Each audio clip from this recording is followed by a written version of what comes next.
morning, Rosie or Debbie. My name is Man Law. So for the question one, what is the educational importance of the HPE learning area? So linking to 5 proposition of HPE, I would like to share 3 educational importance of HPE learning today. So firstly, HPE provides 12 focused learning areas for students to learn about and learn for health.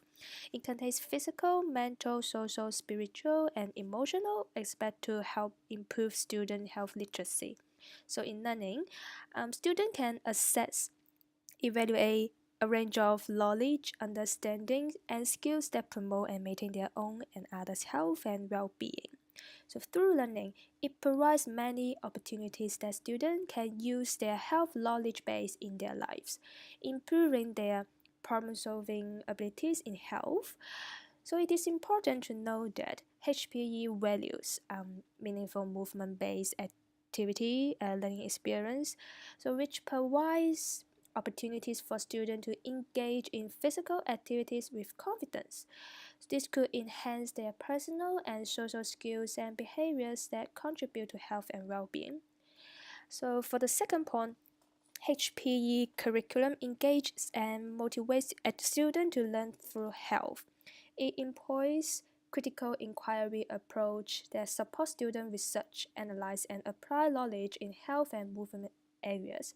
By doing so, students are not only able to critically explore and reflect varying personal and contextual factors that influence health and physical development, but also able to facilitate their informed decision making, positive behaviors, and actions on themselves and the community. And then lastly, HP learning encourages the bonding between individuals and communities. So it recognizes individual and community strength, making use of those resources to enhance student participation in health and physical learning. In this way, HPE helps students promote a sense of personal identity and to build and manage a respectful relationship with others in their life. So for the question two, the first one is whether this material, including the pictures, words, and videos, are appropriate to students to understand, to learn, to use, especially in their specific ages, understanding level, and the learning environment. So when I browse a lot of learning resource, I feel like I want to combine lots of health knowledge as much as I can. However, when I look back to target students, I realized that just like how come prep and grade 1 student can understand that their emotion changes also related to their future puberty development, and also how come grade 5 and 6 student can make sense our brain how to work just like high school student do, to understand why we have mental illness. So um, so in this situation, so we should consider the students we will teach whether can understand the content so that we can ensure our learning goals could be achieved for long. Also, we should think carefully whether the information is sensitive, which makes students feel uncomfortable, and whether it's inclusive enough for all students feel safe when we learn HPE. So like when we plan to talk about the body image in our unit plan, so we need to carefully choose pictures and other materials to use in this area.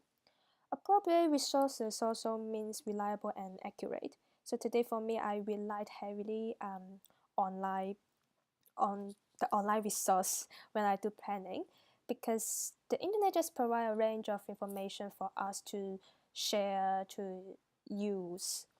So it's lots of information. However, not all news or research are evidence-based and reliable. So which means as teacher, we need to have the ability to recognize the resource.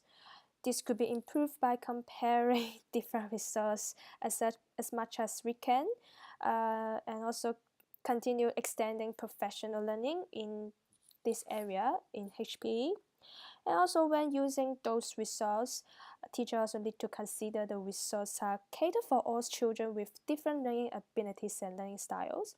Whether resources are available to use in this learning space, learning area, learning environment.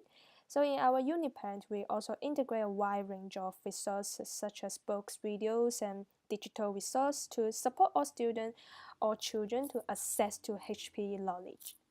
The question 3, how do students learn in, about, and through movement?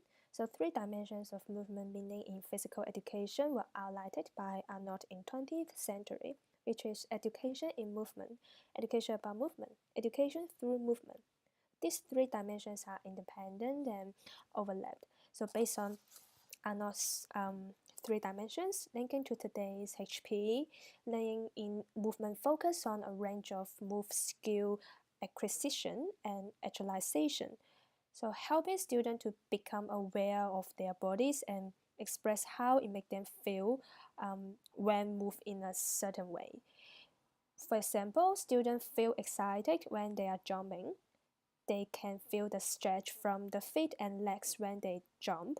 So learn about movement means we study this movement as a subject which covers different fields such as exercise physiology, biomechanics. So for example, students not only recognize the stretch and feeling of joy when jumping, but also start to learn why we will feel excited and tired when jumping, why we jump in specific ways, and how we jump higher and in a safe way.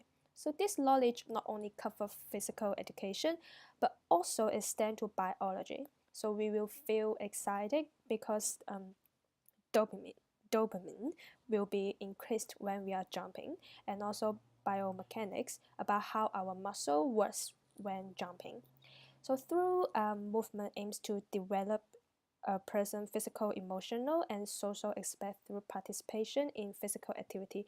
So for example, if the activity is about teamwork, is a relay race about jumping, then students in groups will discuss the strategies, like who will be the first one to jump, how to jump quickly, etc. in this situation. So students not only how to jump and why we jump, and their social and collaborative skill and abilities will be improved as they need to work in teams to jump.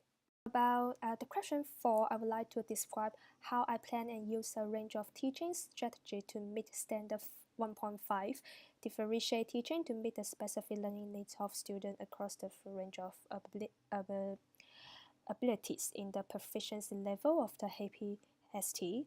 So differentiated teaching is one of the most effective ways to motivate students to learn, allowing all students to enter and exit learning at their own abilities and pace. I use this strategy when I incorporated multiple means of representation into the classroom, using visual, hands-on, and arts learning ways to help students understand HPE content and skills. I also differentiate activities that include individual, collaborative, inquiry, and ICT forms. So in this way, students can experience and participate in different activities that engage them to learn, building knowledge and a range of abilities independently or with peer support. So thank you for your watching. Bye.